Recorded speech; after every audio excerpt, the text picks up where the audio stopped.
মাদারীপুর শহরের আমিরাবাদ এলাকায় নিজ বাসা থেকে ৬ মাসের শিশুসহ একই পরিবারের ৩ জনের মৃতদেহ উদ্ধার করা হয়েছে।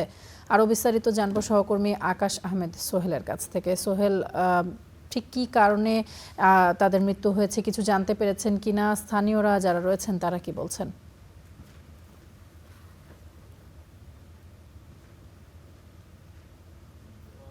তামান্না, আমি এই মুহূর্তে রয়েছি মাদারীপুর শহরেরই প্রাণকেন্দ্র আমিরাবাদ এলাকায়। এই আমিরাবাদ এলাকায় কিন্তু গত রাতের যে গভীর রাতে কিন্তু এই ঘটনাটি ঘটে। তিনজন যে একজন 6 মাসের শিশু সহ স্বামী স্ত্রী তিনজনের মরদেহ কিন্তু এই ঘরটি থেকে উদ্ধার করা হচ্ছে।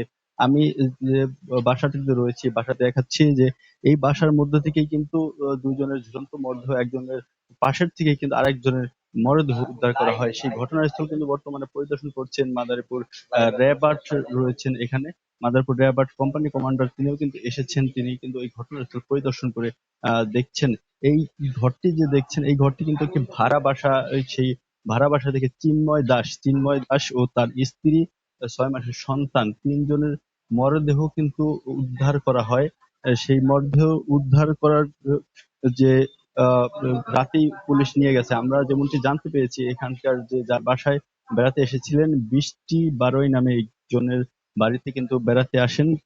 তিনি যেমনটি জানিয়েছেন, তারা গতকাল বিকেল 5টার দিক নাগাদ এই বাড়িতে বেড়াতে এসেছিলেন। তার সম্পর্কে তার চাচাতো ভাই হয়, সেই চাচাতো ভাই তার স্ত্রীকে নিয়ে বেড়াতে আসে। রাত 9টা নাগাদ তার ঘর বন্ধ দেখে কিন্তু তিনি ডাকাডাকি করে না পেয়ে পুলিশে খবর দেয়। তবে এই বাড়ির মালিক যে সান্ত্বনা রানী রয়েছেন, তিনি যেমনটি বলেছেন যে এই ঘরের মধ্যে যে এরকম একটি ঘটনা ঘটেছে তাদেরকে না জানিয়েই কিন্তু পুলিশকে খবর দেওয়া হয়। এছাড়াও তিনি বলেছিলেন তার স্বামী এসেছে এই বলে কিন্তু এই ঘরের এই বিল্ডিং এর গেটটি খোলা হয়। গেট খোলার পরেও কিন্তু বিষয়টি গোপন রাখা হয়েছিল। এক পর্যায়ে পুলিশ আসার পরে কিন্তু এই বিষয়টি যে পরিষ্কার হয় যে এখানে 3টি লাশ রয়েছে।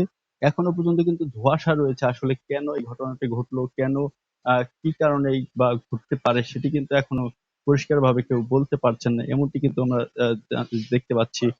স্থানীয়দের মধ্যেও কিন্তু ধোঁয়াশা রয়েছে। আসলে কি কারণে ঘটলো এই ঘটনা, কেন ঘটলো, তারা কিসের জন্য এসেছিলেন। তবে তাদের দাবি যে বেড়াতে এসে এরকম একটি ঘটনা কেন ঘটবে। আর যে এই মুহূর্তে দেখছেন যে আসলে কথা বলছেন যে র্যাব-৮ মাদারীপুর কোম্পানি কমান্ডার যে বৃষ্টি বারোই যার বাড়িতে বেড়াতে এসেছিলেন, এই বৃষ্টি বারোই বাড়ি কিন্তু তারই চাচাতো ভাই চিন্ময় দাস বলে যে বৃষ্টি বারোই জানিয়েছেন তার স্ত্রী সন্তান নিয়ে গতকাল বিকেলে বেড়াতে আসেন। 4 ঘন্টার মধ্যেই কিন্তু এই ঘটনাটি ঘটে বলে দাবি তার। তবে তিনিও কিন্তু পরিষ্কার করেননি আসলে কি কারণে এই ঘটনা ঘটতে পারে।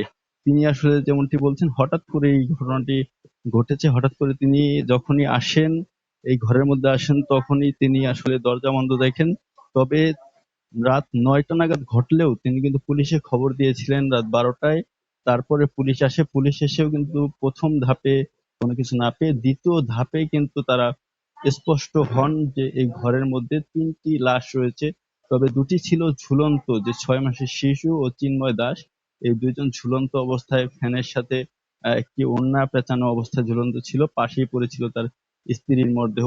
এমনটি কিন্তু জানতে পেরেছি। পরে গত রাতেই কিন্তু পুলিশে উদ্ধার করে এই মরদেহগুলো নিয়ে গেছে। এরপরে এই বৃষ্টি দাসকে এই বাড়ির মালিক যারা রয়েছেন তারা কিন্তু আটক করে রেখেছেন। তারা তাকে যেতে দেননি। তিনি বলছেন তার স্বামী ইতালি প্রবাসী। তবে তার 3.5 বছর যাবৎ তিনি এই বাসায় ভাড়া বাসায় থাকেন, একাই থাকেন। আহ তবে ইতালিতে থাকেন তার স্বামী। কিন্তু এই বাসা মালিক যিনি আছেন তিনি বলছেন যে তার স্বামী ফকির এবং এমনকি সাপ ধরার কাজ করে থাকেন। তিনি প্রবাসী নন। তিনি দ্বিতীয় স্ত্রী এই বৃষ্টি বারোই। এজন্য এই বাড়িতে কিন্তু তিনি থাকেন ভাড়া বাসায় 3.5 বছর যাবৎ। তবে পাড়া প্রতিবেশী অনেকেই কিন্তু বিষয়টি নিয়ে তাদের মধ্যে ব্যাপক কৌতূহল দেখা দিয়েছে। তারা কিন্তু বলছেন যে উনি এখানে 3.5 বছর যাবৎ থাকলেও কিন্তু তাদের সাথে আসলে কোনো সম্পর্ক নেই। তারা কিন্তু জানেন না তিনি কি কারণে একা এই বাসায় 3.5 বছর যাবৎ বসবাস করেন। তার স্বামী কি আদৌ প্রবাসী কিনা বা কোন জায়গায় থাকেন সেটিও কিন্তু জানেন না। তার শ্বশুর বাড়ি যেমনটি বলেছেন, আসলে তার যে আত্মীয় যারা চিন্ময় দাস যিনি মারা গেছেন তাদের বাড়ি মাদারীপুর সদর উপজেলারই কলাগাছিয়া গ্রামে।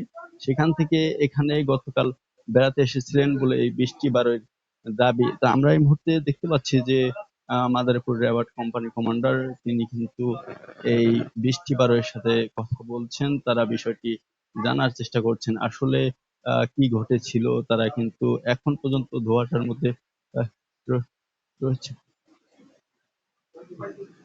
যে আমরা আমরা একটু দেখাতে চাই আসলে আহ,